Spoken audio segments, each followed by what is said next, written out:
नोटाबंदीच्या काळात अनेक व्यापाऱ्यांनी कामगाराचा वापर नोटा बदलीसाठी केल्याचं पुन्हा एकदा सिद्ध होतंय। कारण अशाच एका प्रकारामध्ये एका कामगार तरुणानं व्यापाऱ्याच्या जाचाला कंटाळून आत्महत्या केली आहे। विरारच्या 26 वर्षांच्या पंकज बानेनं घरीच गळफास घेऊन जीव दिला।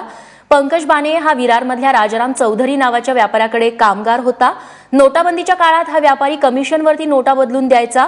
यात 55,000च्या जुन्या नोटा एका माणसाला देण्यासाठी पंकजकडे दिल्या गेल्या। मात्र ज्याला या नोटा दिल्या तो नंतर फरार झाला। तेव्हा व्यापारी राजाराम चौधरीने कामगार पंकजच्या मागे पैशांचा तगादा लावला, अन्यथा खोटे गुन्हे दाखल करू अशी धमकी दिली। गेल्या कित्येक महिन्यांपासून हरेक प्रकारे चौधरी पंकजला त्रास देत होता। शेवटी कंटाळून पंकज बानेनं आत्महत्या केली। त्याने लिहिलेल्या मृत्यूपूर्व चिठ्ठीनुसार पोलिसांनी राजाराम चौधरी आणि सुभाष आंग्रे या दोघांना अटक केली आहे।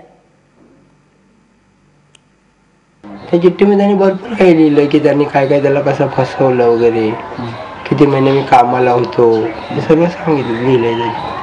त्यांना म्हटलं याच्यामध्ये एक पोलीसवाल्याचंही नाव आहे की तो याला धमकी द्यायचा, मी सांगेन तसंच करायचं तू म्हणून।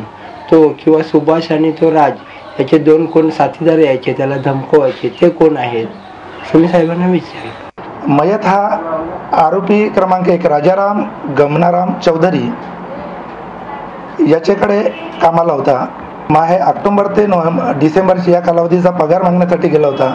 तेव्हा त्याला मी दिलेले 55,000 रुपये तू आणून दे, नाहीतर तुला खोट्या गुन्ह्यात फसवू अशी धमकी दिलेली होती।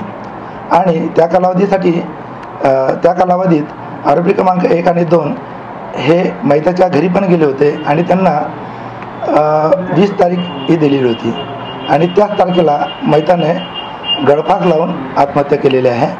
तशी सुसाईड नोट त्याने लिहून ठेवलेली आहे।